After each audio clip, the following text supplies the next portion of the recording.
Hello everyone, Ernest അക്കാഡമിയുടെ പുതിയൊരു വീഡിയോയിലേക്ക് എല്ലാവർക്കും സ്വാഗതം. സിവിൽ എഞ്ചിനീയറിംഗ് കഴിഞ്ഞവർക്ക് കേരള PSCയുടെ മറ്റൊരു അവസരം വന്നിട്ടുണ്ട്. Assistant engineer Kerala state housing ബോർഡിലേക്കുള്ള പുതിയ നോട്ടിഫിക്കേഷനാണ് വന്നിരിക്കുന്നത്. അപ്പോൾ ഇതിൻ്റെ ലാസ്റ്റ് ഡേറ്റ് ഓഫ് ആപ്ലിക്കേഷൻ എന്ന് പറയുന്നത് 16/7/2025 ആണ്. അപ്പോൾ നമുക്ക് നോട്ടിഫിക്കേഷൻ ഡീറ്റെയിൽസിലേക്ക് പോകാം. കാറ്റഗറി നമ്പർ 97/2025 ആണ്. കേരള സ്റ്റേറ്റ് ഹൗസിംഗ് ബോർഡിലേക്കാണ് അസിസ്റ്റന്റ് എഞ്ചിനീയർ സിവിൽ വിളിച്ചിരിക്കുന്നത്.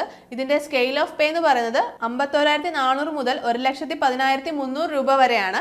നമ്പർ ഓഫ് വേക്കൻസീസ് 2 ആണ് നോട്ടിഫിക്കേഷനിൽ വന്നിരിക്കുന്നത്.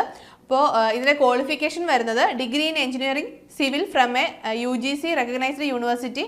അപ്പോൾ സിവിൽ എഞ്ചിനീയറിംഗ് കഴിഞ്ഞവർക്ക് നല്ലൊരു അവസരമാണ് കേരള PSCയിൽ വന്നിരിക്കുന്നത്. അപ്പം നേരത്തെ ലാസ്റ്റ് ടൈം നോട്ടിഫിക്കേഷൻ വന്ന ടൈമിൽ BTech സിവിൽ എഞ്ചിനീയറിംഗിൻ്റെ ഇക്വലൻ ക്വാളിഫിക്കേഷനായിട്ട് BE സിവിൽ എഞ്ചിനീയറിംഗും വന്നിരുന്നു. അപ്പോൾ ഇത്തവണയും അതുണ്ടാവും. അപ്പോൾ നമ്മുടെ ലാസ്റ്റ് എക്സാം ഡീറ്റെയിൽസ് നോക്കുകയാണെന്നുണ്ടെങ്കിൽ അതിൻ്റെ കട്ട് ഓഫ് എന്ന് പറയുന്നത് 60 ആയിരുന്നു. ടോട്ടൽ അഡ്വൈസ് എന്ന് പറയുന്നത് 48 ആണ്.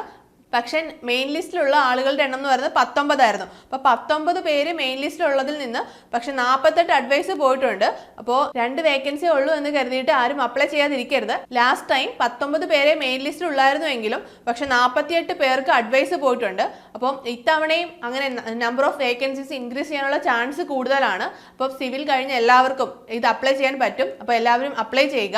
അപ്പോൾ നമ്മുടെ ഏണസ്റ്റ് അക്കാഡമിയിൽ AE സിവിലിൻ്റെ കോഴ്സസ് അവൈലബിൾ ആണ്. നമ്മുടെ കോഴ്സിൽ ജോയിൻ ചെയ്യാനും നമ്മുടെ കോഴ്സിനെ കുറിച്ച് കൂടുതൽ അറിയാനുമായിട്ട് താഴെ കാണുന്ന ഗൂഗിൾ ഫോം ഫില്ല് ചെയ്യുക. അപ്പോൾ നമുക്ക് അടുത്തൊരു വീഡിയോയുമായി വീണ്ടും കാണാം. All the best.